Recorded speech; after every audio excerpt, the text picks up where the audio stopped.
Hello dear students, medical Sharma zoology का teacher. आज आपको सेकेंड ईयर का पढ़ाने जा रहा हूँ डार्विन्स की थियरी। किसकी थियरी? डार्विन्स की थियरी। डार्विन्स थियरी विषय में आप जानते हैं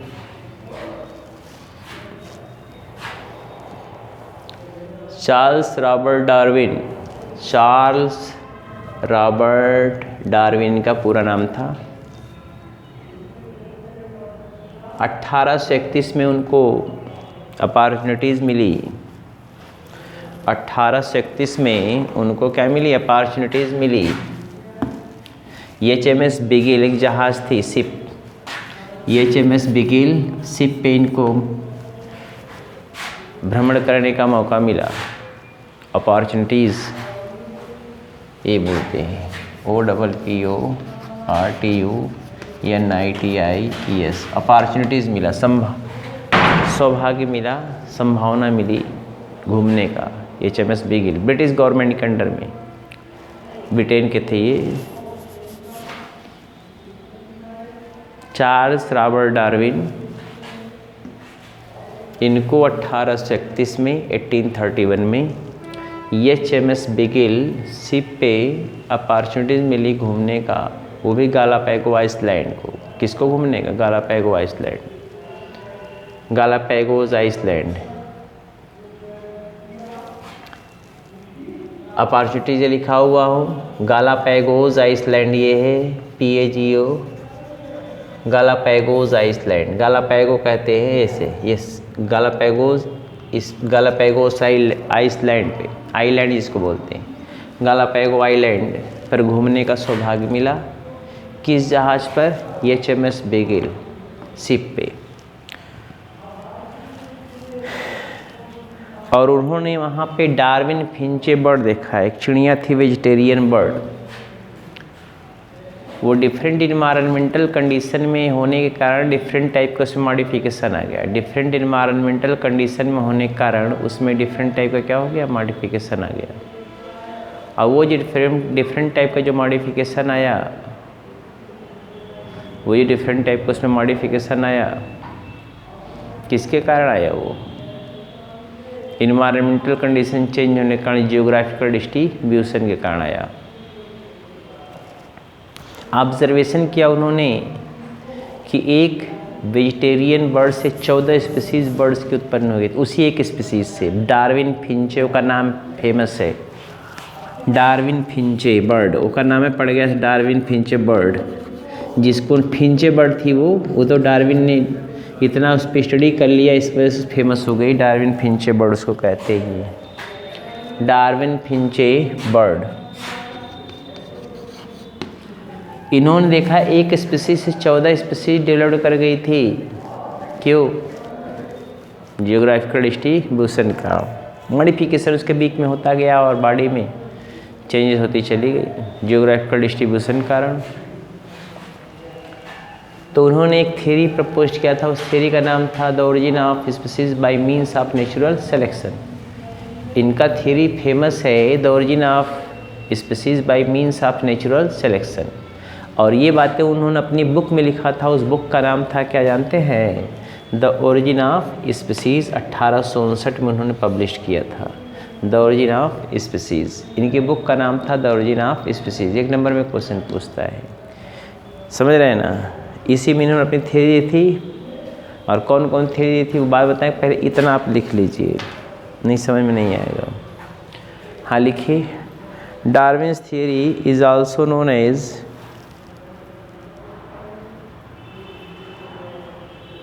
Darwin's theory is also known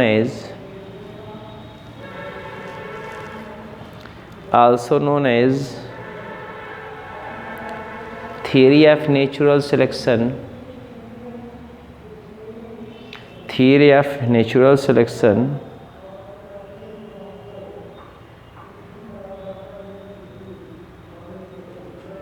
Theory of natural selection. Full stop.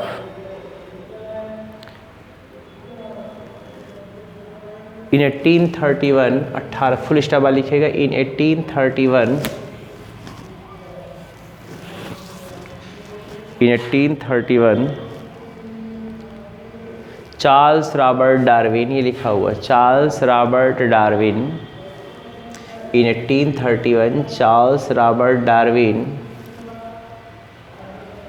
Charles Robert Darwin got opportunities, OPPORTUNITIS,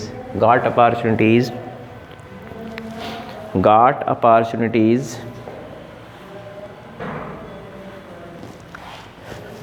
to travel by HMS Beagle ship, to travel by HMS Beagle, to travel by HMS Beagle ship,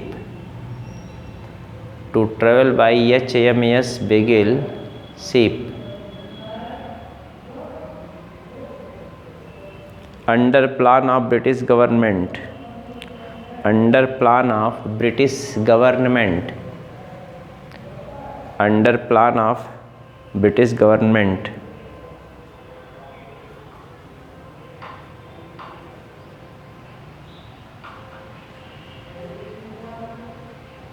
full stop. Darwin observed finch birds, ये लिखा हुआ है Darwin observed finch birds, Darwin observed finches birds, finch birds of Galapagos island, ये लिखा हुआ है of Galapagos island, island, Galapagos island, Galapagos island, Galapagos Iceland.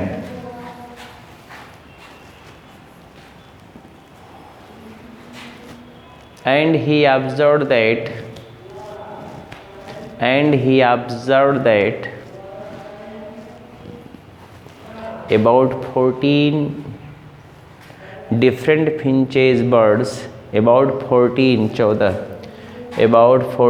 finches birds, about 14 finches birds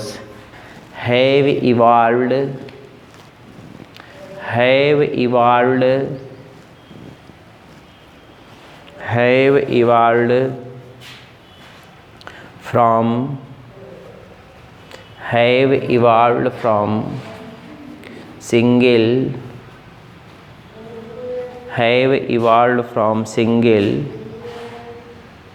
vegetarian finche birds, single vegetarian finche birds।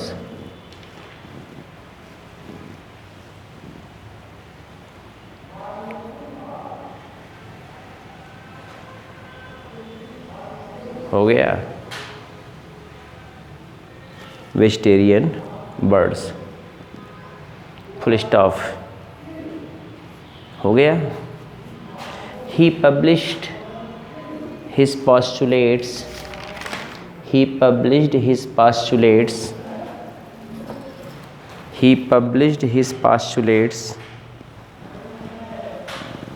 in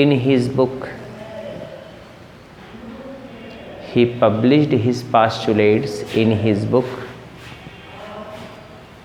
The Origin of Species, inverted काम लिखेंगे The Origin of Species, वो भी double inverted comma में The Origin of Species 1859।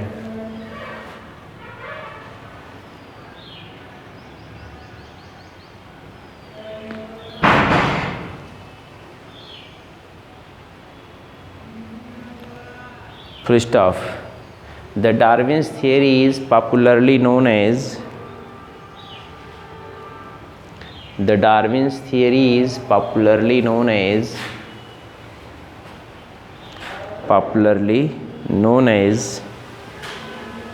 origin of species, the origin of species, inverted काम लिखा the origin of species by means of natural selection, the origin of species bye means of natural selection, means of natural selection.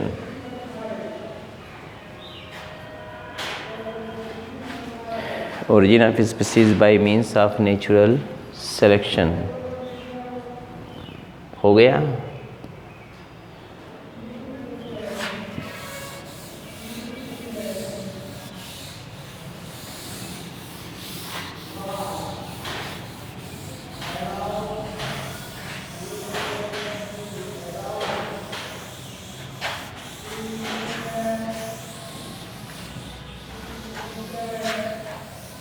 Heading लिखेंगे postulates of Darwin's theory, postulates of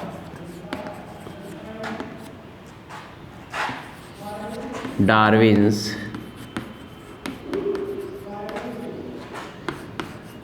theory. Darwin's theory के क्या postulates थे, क्या मत थे?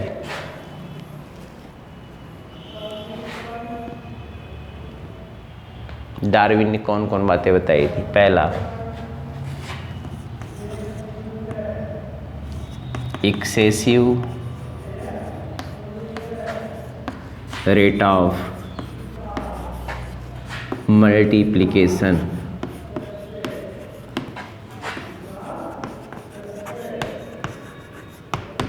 Excessive rate of multiplication. पहला क्या था? Excessive rate of multiplication. दूसरा है स्ट्रगल फॉर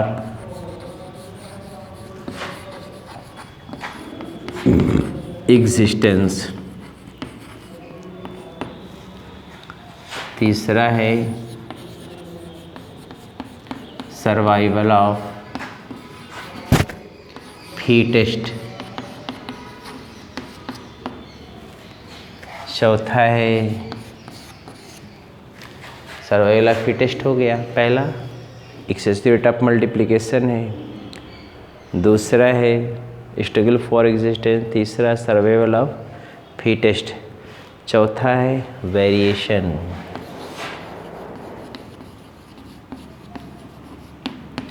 पांचवा है नेचुरल सिलेक्शन। छठा है origin of new species. Origin of new species, ये 6 बातें उन्होंने बताया था।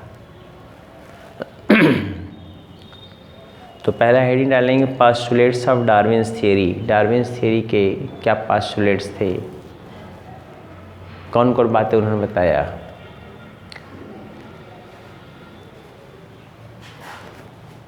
हो गया?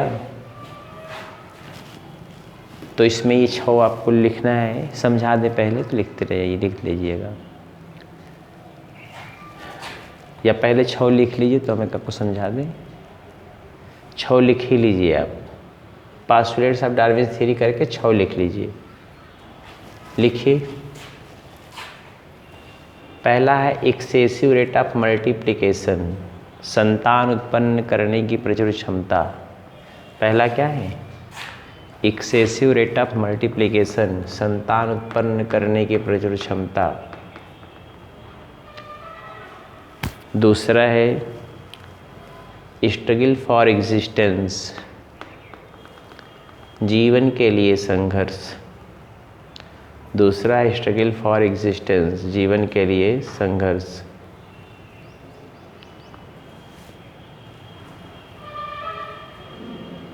तीसरा है सर्वाइवल ऑफ फिटेस्ट, जो फिट है वही हिट है,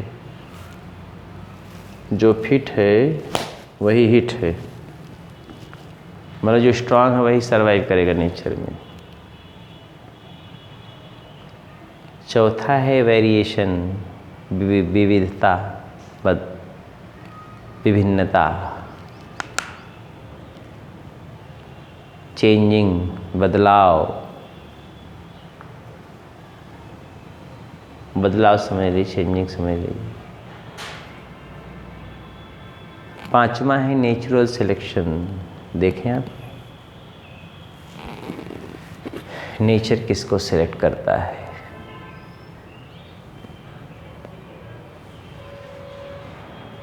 अगला है ओरिजिन ऑफ न्यू स्पीसीज, नई जातियों की उत्पत्ति। बात समझ रहे ना? तो बहुत ध्यानपूर्वक सुनिएगा और समझिएगा भी। पहला पास्टुलेट्स ऑफ डार्विन्स थ्योरी में क्या है? एक्सेसिव, पहला है एक्सेसिव रेट ऑफ मल्टीप्लिकेशन, संतान उत्पन्न करने की प्रचुर क्षमता। किसी भी इंडिविजुअल में संतान उत्पन्न करने की क्षमता होती है। किसी भी इंडिविजुअल में संतान उत्पन्न करने की प्रचुर क्षमता है। एक युगलिना जो होता है, एक युगलिना हर आधे घंटे बाद रिप्रोडक्शन कर लेता है, 1 घंटे में रिप्रोडक्शन कंप्लीट कर लेता है। एक छोटा सा प्राणी होता है बैक्टीरिया, हर 20 मिनट बाद रिप्रोडक्शन करता है। 24 घंटा उसको फूड सप्लाई खूब दे दिया जाए तो अनकाउंटेबल नंबर बैक्टीरिया उत्पन्न हो जाएंगे। उसको छोड़ दे एक एस्कैरिस जो आप लोग के पेट में एंडोपैरासाइट की तरह रहती है, एक बार में 40,000 से लेकर 2.5 लाख अंडे दे सकती है। अपने पूरे जीवन काल में 3.5 करोड़ अंडे देती है। सोचो, एक सालमन फिश है, एक ही बार वो पैदा करती है बच्चों को, 1.5 करोड़ अंडे देती है। 1.5 करोड़ एग्स सिंगल टाइम में देती है।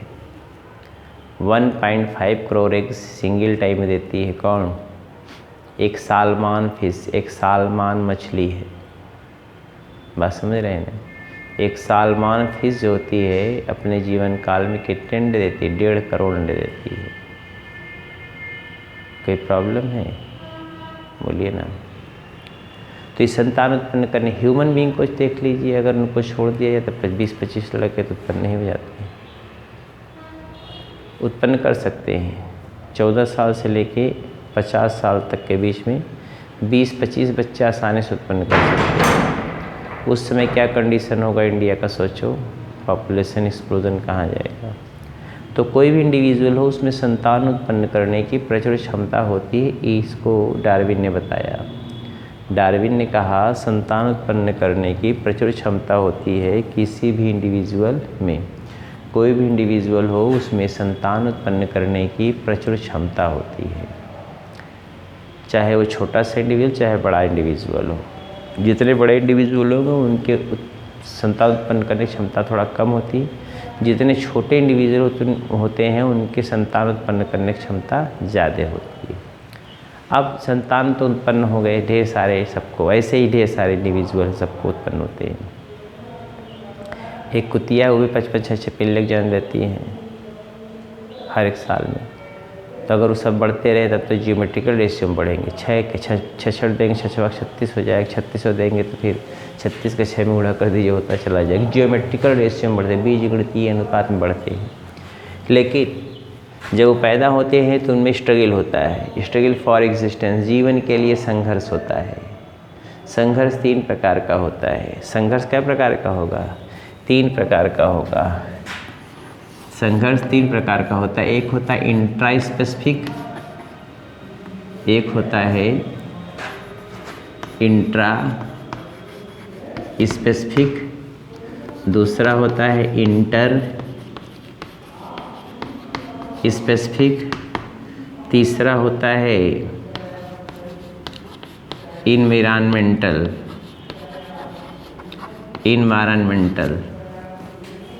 इंट्रा स्पेसिफिक और इन्वायरमेंटल। इंट्रा स्पेसिफिक मतलब होता है जब एक जाति के बीच में होता है। कई जातियों के बीच में होता है? एक जाति के बीच में, तो उसको बोलते हैं इंट्रा स्पेसिफिक स्ट्रगल। जब डिफरेंट जातियों के बीच में होता है तो उसको इंटर स्पेसिफिक बोलते हैं। जब वातावरण के कारण होता है तो उसको बोलते हैं इन्वायरमेंटल स्ट्रगल। जैसे अगर एक रोटी को 2 कुत्तों के बीच में फेंक दीजिए, एक रोटी को 2 कुत्तों के बीच में फेंक दीजिए और वो कुत्ते सड़क छाप हों, तो वो दोनों आपस में क्या करने लगेंगे, लड़ने लगेंगे। क्या करने के लिए, फूड के लिए, रोटी के लिए। तो लड़ाई देखिए 3 चीज़ के लिए होती है, फूड, शेल्टर और रिप्रोडक्शन के लिए, भोजन के लिए, रहने के लिए और प्रजनन के लिए। सबसे ज़्यादा कुत्ते कब मरते पता है, जब उनका ब्रीडिंग सीजन होता है। एक फीमेल जाती रहे, कुतिया टहलती रहे, उसके पीछे पीछे 10 कुत्ते टहलते रहेंगे, और 10 कुत्ते टहलते जो सबसे तगड़ा वाला होगा वो कई लोग काट देगा। जब काटेगा तो यहाँ पे छेद हो जाएगा, सड़ जाएंगे, सड़ के दौड़ते रहते हैं, मर जाएंगे। तो स्ट्रगल फॉर एग्जिस्टेंस जो होता है वो 3 चीज़ के लिए होता है, फूड, शेल्टर, रिप्रोडक्शन के लिए। अगर इंट्रा स्पेसिफिक है तो 3 चीज़ के लिए होगा, फूड के लिए, शेल्टर के लिए, रिप्रोडक्शन के लिए। लेकिन अगर इंटर स्पेसिफिक है, विभिन्न जातियों में है, तो वो फूड और शेल्टर के लिए होगा, रिप्रोडक्शन के लिए नहीं होगा, क्योंकि विभिन्न जातियाँ आपस में रिप्रोडक्शन नहीं करती हैं। जैसे आप देखते होंगे, आप आते जाते सड़क पे वॉच भी किए होंगे कि सड़क पे आते जाते देखते होंगे कि अगर जूठा फेंका हुआ है, उस जूठे पे 3 बिरादरी पहुंचती है। कुत्ता भी वहीं खाने जाता है, गाय भी पहुंच जाती है, और उसके अलावा सूअर भी पहुंच जाती है, कौवा भी पहुंच जाता है। 4 बिरादरी। जो तगड़ा होता है वही खाता है ज़्यादा, जो तगड़ा होता है वही जूठा खा पाता ज़्यादा, जो कमज़ोर होते हैं वो नहीं खा पाते हैं। तो वही इंटर स्पेसिफिक है। जो कुत्तों के बीच में रोटी मैंने फेंकवाया था, 2 कुत्ते आपस में लड़ रहे थे, वो इंट्रा स्पेसिफिक था। और जो जूठा आपने फेंका ढेर सारा, आपके एक शादी में बचा हुआ था, बाहर फेंक दिया, तो वहाँ कुत्ता भी पहुँचा, गाय भी पहुँची, कुत्ता भी पहुँचा, गाय भी पहुँची, कुत्ता पहुँचा, गाय पहुँची, और कोई पहुँचा, कुत्ता, गाय, और जो है कौवा, सूअर, 4 बिरादरी पहुँची। तो वो आपस में स्ट्रगल कर रहे हैं। वो आपस में क्या कर रहे हैं, स्ट्रगल कर रहे हैं। और जो आपस में स्ट्रगल करेंगे वो किसके लिए करेंगे, फूड के लिए। ठीक। तीसरा है इन्वायरमेंटल कंडीशन चेंज हो जाती हैं। इन्वायरमेंटल कंडीशन चेंज जाती है तो उसका इफेक्ट बड़ा गजब का होता है। आप जानते हो, जैसे आपको बताया जाता है, नहीं सुनते हैं, एक बाढ़ आने से 50 लोगों की मौत, सूखा आने से, भुखमरी से लोगों की मौत। बोलिए ना, अफ्रीका कंडीशन में देखेंगे, वहाँ पर रेगिस्तान बनते चले जा रहे हैं। कैप टाउन अपटाउन शहर है, वहाँ पे अजीब और गरीब स्थिति बनती, पानी ही नहीं मिल पा रहा है। तो जब इन्वायरमेंट पता लगा अभी भूकंप आ जाए, कच्छ भुज में जैसे आया था भूकंप आ जाए, पृथ्वी हिल जाए पर पता लगा पूरा घर धमधमा के नीचे आ जाएगा, सब ज़मीन के अंदर, मिट्टी के अंदर दब के मर जाएंगे। तो वही इन्वायरमेंटल स्ट्रगल। अर्थक्वेक, ज्वालामुखी उद्गार आ जाए, वोल्केनिक इरप्शंस। अर्थक्वेक मतलब होता है भूकंप आ जाए, वोल्केनिक इरप्शंस मतलब तो ज्वालामुखी उद्गार आ जाए, तो अगल बगल हो सकता है लोगों की मौत हो जाए। बहुत तेज़ का बाढ़ आ जाए तो मौत हो सकती है। सूखा पड़ जाए, पानी ही नहीं मिले तो मौत हो सकती है। तो ये इन्वायरमेंटल स्ट्रगल है। ये क्यों स्ट्रगल है, इन्वायरमेंटल स्ट्रगल है। बहुत तेज़ तूफान आ जाए, लाखों लोग मर जाए, उसमें क्या करोगे आप, वो इन्वायरमेंटल स्ट्रगल है। तीसरा है सर्वाइवल ऑफ फिटेस्ट। तीसरा वो सर्वाइवल ऑफ फिटेस्ट।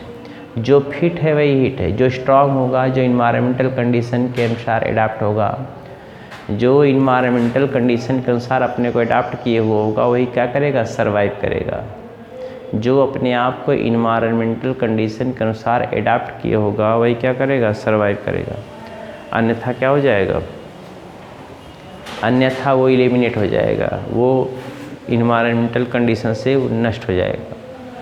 समझ रहे हैं ना। तो सर्वाइवल ऑफ फिटेस्ट, जो तगड़ा है वही क्या करेगा, सर्वाइव करेगा। एक एग्जांपल पे तौर पे ले लीजिए, आप देखते होंगे नेचर में जैसा होता है, ह्यूमन बींग को ही ले लीजिए, जो बहुत गरीब टाइप का आदमी, उसका कोई सुनने वाला नहीं होता है। पुलिस के पास जाएगा, एक दूसरे ने उसको, तगड़ा आदमी उसको मारा, हाथ पैर तोड़ दिया, जाएगा तो 500 रुपया दो, हम जाएंगे तब लिखने के लिए रिपोर्ट, तब चेकअप करने के लिए जाएंगे। उसके बाद उसकी कोई सुनवाई में होगी कि नहीं होगी कोई गारंटी नहीं है। कचहरी में जाएगा, उसको और डांटेगा कि साले अगर तुम जाओगे तुमको जान से मार देंगे। अब क्या करेगा वो, सर्वाइव कौन करेगा, ज़्यादा तगड़ा से, जो स्ट्रांग वाला है। वैसे ही एनिमल में भी होता है। अभी देखेंगे आप, जो तगड़ा कुत्ता है कमज़ोर कुत्ते को मार के उसका खा लेगा खाना, ये सर्वाइवल फिटेस्ट हर जगह है, जो फिट है वही हिट है। वेरिएशन, डार्विन ने बताया है कि चेंजिंग आता है, बदलाव आता है, वेरिएशन आता है। इंडिविजुअल में वेरिएशन आता है। इंडिविजुअल में क्या आता है? वेरिएशन। कोई भी इंडिविजुअल हो उसमें चेंजिंग आता है, वेरिएशन आता है। हालांकि वेरिएशन का कारण नहीं बता पाए थे, लेकिन इन्होंने ये बताया था कि वेरिएशन आता है। किसी भी इंडिविजुअल में क्या आता है? वेरिएशन। और वो वेरिएशन जो होता है इंडिविजुअल के लिए लाभदायक हो सकता है या हानिकारक हो सकता है। वेरिएशन लाभदायक हो सकता है या हानिकारक हो सकता है। ये इस पर इन्होंने प्रकाश नहीं डाला। दो बातों पे इन्होंने प्रकाश नहीं डाला। मैं दो बातों को नहीं बताया कि वेरिएशन जो होता है वो किसके कारण होता है। क्या वेरिएशन हमेशा लाभदायक ही होता है? नहीं, वेरिएशन लाभदायक हो सकता है या हानिकारक भी हो सकता है, पहली बात। दूसरी बात, वेरिएशन जब भी होगा वो किसके कारण होता है? जीन के कारण होता है, म्यूटेशन के कारण होता है। समझ रहे हैं ना? म्यूटेशन कारण होता है, जीन रिकॉम्बिनेशन कारण हो सकता है। समझ रहे हैं ना? जीन म्यूटेशन कारण, जीन फ्लो के कारण हो सकता है, जेनेटिक ड्रिफ्ट के कारण हो सकता है, किसी कारण से वेरिएशन हो सकता है। तो वेरिएशन कारण नहीं बता पाए थे ये। और वेरिएशन का कारण नहीं बता पाए थे, पहली बात। दूसरी बात, वेरिएशन फ़ायदेमंद, इनके अनुसार वेरिएशन हमेशा फ़ायदेमंद होता है नहीं। वेरिएशन फ़ायदेमंद भी हो सकता है, नुकसानदायक भी हो सकता है। जैसे डायनासोर में वेरिएशन है, बहुत बड़ा साइज़ हो गया उसका, और वो उसके लिए हानिकारक हो गया, वो एक्सटिंक्ट कर गया। उसके पहले का मेढक था, वो आज भी विद्यमान है, आप जानते हो। फिर आप नेचुरल सिलेक्शन देखते हैं। नेचर उसी को सेलेक्ट करता है। नेचर किसको सेलेक्ट करता है? नेचर उसी को सेलेक्ट करता है जो नेचर उसी को सेलेक्ट करता है जो इन्वायरमेंटल कंडीशन के अनुसार एडाप्ट होता है। अब अगर नहीं अडाप्ट होता है तो उसके अंदर क्या करता है? चेंजिंग लाता है, ताकि वो इन्वायरमेंटल कंडीशन के अनुसार क्या हो, अपने आप को एडाप्ट कर ले। बात समझ रहे हैं ना? वो अपने इन्वायरमेंटल कंडीशन के अनुसार क्या कर ले? एडाप्ट कर ले। हमारी बात समझ रहे हैं ना? नेचुरल सिलेक्शन आज भी चल रहा है। डिफरेंट वेराइटी के इंडिविजुअल आज भी उत्पन्न हो रहे हैं। आज भी नेचुरल सिलेक्शन जहाँ हो रहा है, नेचुरल सिलेक्शन में नेचर सेलेक्ट किसको करता है, कहाँ पे करता है, किस कंडीशन में करता है। नेचुरल सिलेक्शन आज भी चल रहा है। नेचर उसी को सिलेक्ट कर रहा है जो क्या होते हैं, नेचर उसी को सिलेक्ट कर रहा है जो इंडिविजुअल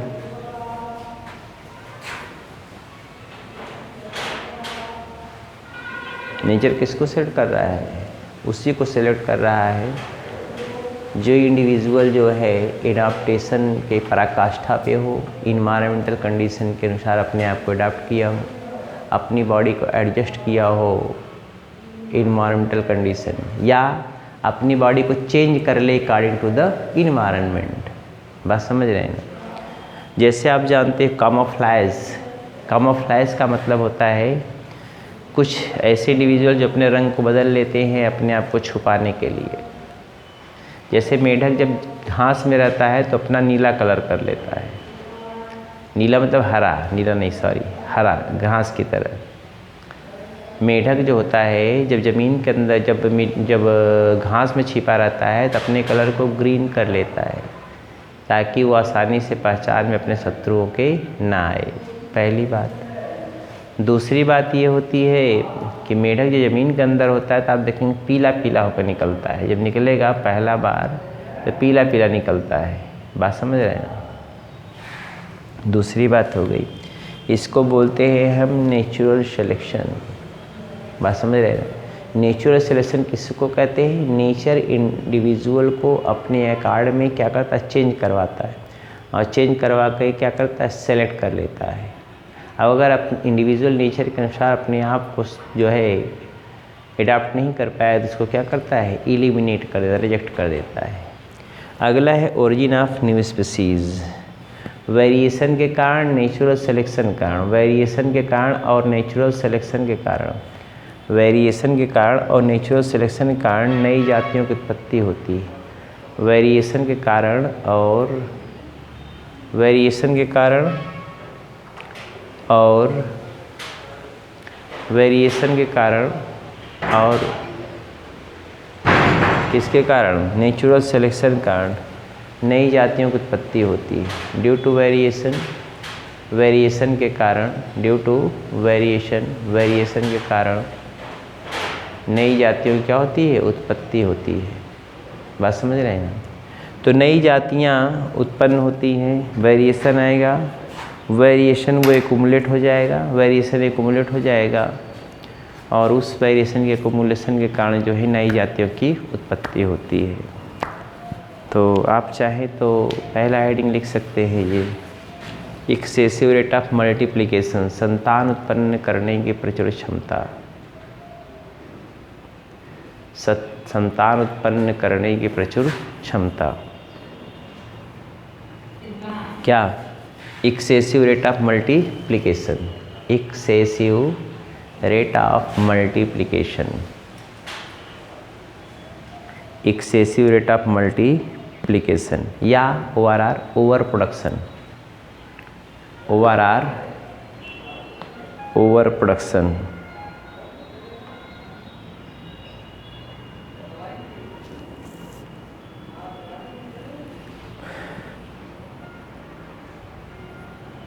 ओवर प्रोडक्शन, देखिए every organism have tendency to increase, every organism have tendency to increase in their size,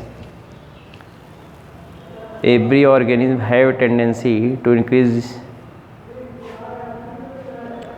every organism have tendency to increase their population,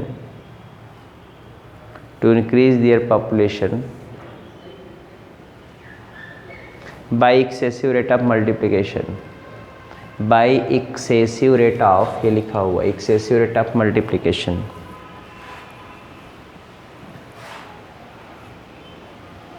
which is also called as overproduction, which is also called as overproduction.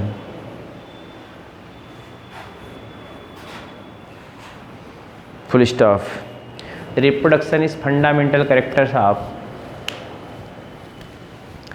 reproduction is fundamental character of all organisms. Reproduction is fundamental character of all organisms. Reproduction is fundamental character of all organisms.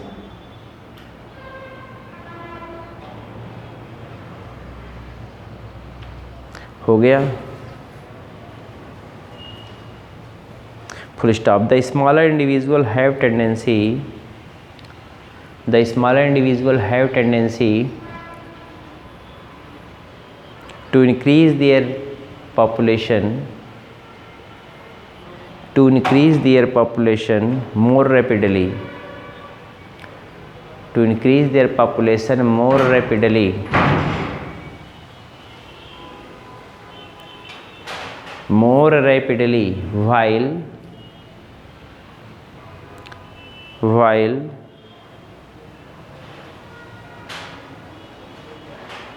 larger individual have tendency, while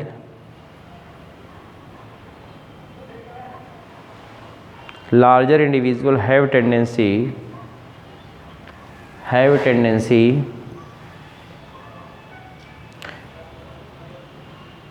to less production, to less production या less reproduction rate, ORR less reproduction rate, full stop. Example लिखेंगे, पहला point, a single स्कैरिस,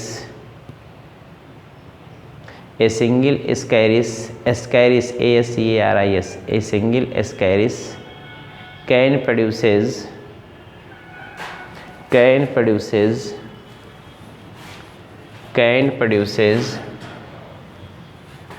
40,000 to 40,000 से लेकर 2 lakh, 40,000 to 2 lakhs, 40,000 to 2 lakhs eggs, 40,000 to 2 lakhs eggs, 2 lakhs eggs 2 lakhs eggs 2 lakhs eggs in 2 lakhs eggs in single time कमा 3.5 crore eggs 3.5 crore 3.5 crore CRORE 3.5 crore eggs in their life span SPAN in their life span full stop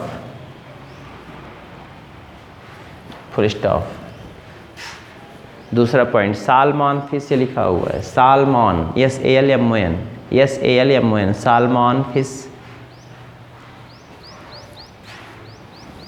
salmon fish can produces 1.5 crore eggs can produces 1.5 crore eggs 1.5 crore eggs 1.5 crore eggs in single time एक बार में in single time full stop example number 3 pearl oyster जो मोती बनाती है pearl oyster PEARL pearl OYSTER pearl oyster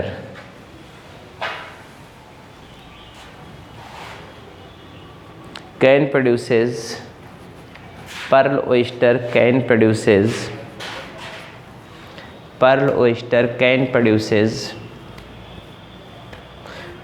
3 crore eggs 3 crore एक के बार में 3 crore eggs in single time 3 crore eggs in single time हो गया। दूसरा हेडिंग डालेंगे स्ट्रगल फॉर एग्जिस्टेंस दूसरा हेडिंग लिखेंगे स्ट्रगल फॉर एग्जिस्टेंस यहीं पे छोड़ देंगे कल हमारी मुलाकात होगी फिर चलते हैं बाय।